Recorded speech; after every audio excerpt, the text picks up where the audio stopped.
আজ থেকে অনির্দিষ্টকালের জন্য কোনো রকম বাংলাদেশি পেশেন্টকে অ্যাডমিট অথবা কোনো রকম মেডিকেল পরিষেবা দেব না।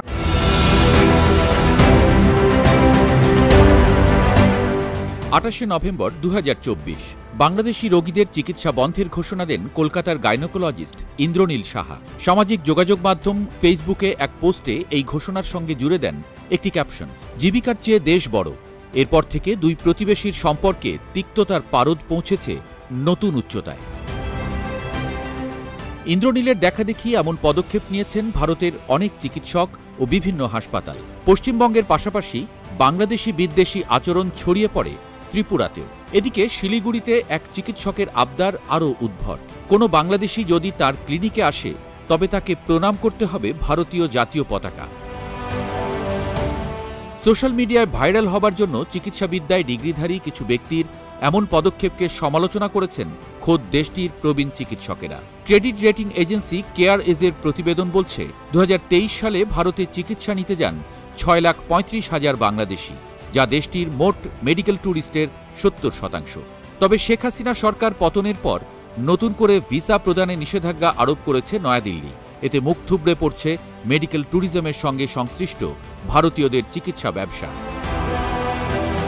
চেন্নাইয়ে অ্যাপোলো হসপিটালের পাশে একটি আবাসিক হোটেল পরিচালনা করেন A B Siddique. Independent news outlet স্ক্রলকে এই ভারতীয় জানান, প্রতি মাসে তার হোটেলে চেক ইন করতেন গড়ে 30 থেকে 40 জন বাংলাদেশি। বর্তমানে অবস্থান করছে মাত্র 3টি বাংলাদেশি পরিবার। ভিসার মেয়াদ শেষের পথে থাকায় শিগগিরই দেশে ফিরে আসবেন তারাও। বাংলাদেশিদের চিকিৎসা দেয়া হবে না, এখন পর্যন্ত এমন ঘোষণা দেয়নি চেন্নাইয়ের কোনো হাসপাতাল কিংবা চিকিৎসক। তবুও গেরুয়া শিবিরের রাজনীতির মারপ্যাঁচে কপাল পুড়েছে এই ব্যবসায়ীর। এবি সিদ্দিকির শঙ্কা, এমন চলতে থাকলে ব্যবসায় লালবাতি জ্বলতে আর বেশি দিন সময় লাগবে না। মানবিকতা ভুলতে বসা চিকিৎসকদের একহাত নিয়েছেন ভারতীয় পাবলিক হেলথ অ্যাডভোকেসি গ্রুপের জাতীয় কো-কনভেনর অজয় শুক্লা। জানান, পশ্চিমবঙ্গ ক্লিনিক্যাল এস্টাবলিশমেন্ট আইনের আওতায় ধর্ম কিংবা জাতির ভিত্তিতে চিকিৎসাদানে বৈষম্য নিষিদ্ধ। ভারতের জাতীয় মানবাধিকার কমিশনের সনদেও এমন বিধান রয়েছে। তাই নৈতিকতা বিরোধী কর্মকাণ্ডের জন্য এমন চিকিৎসকদের আটক করার পাশাপাশি ক্লিনিক বন্ধ করার দাবি জানিয়েছেন তিনি। যে কোনো রোগীকে চিকিৎসাদানে অস্বীকৃতি জানানো চিকিৎসা নীতির লঙ্ঘন বলে বিবৃতি দিয়েছে ভারতের চিকিৎসকদের সবচেয়ে বড় সংগঠন ইন্ডিয়ান মেডিকেল অ্যাসোসিয়েশন।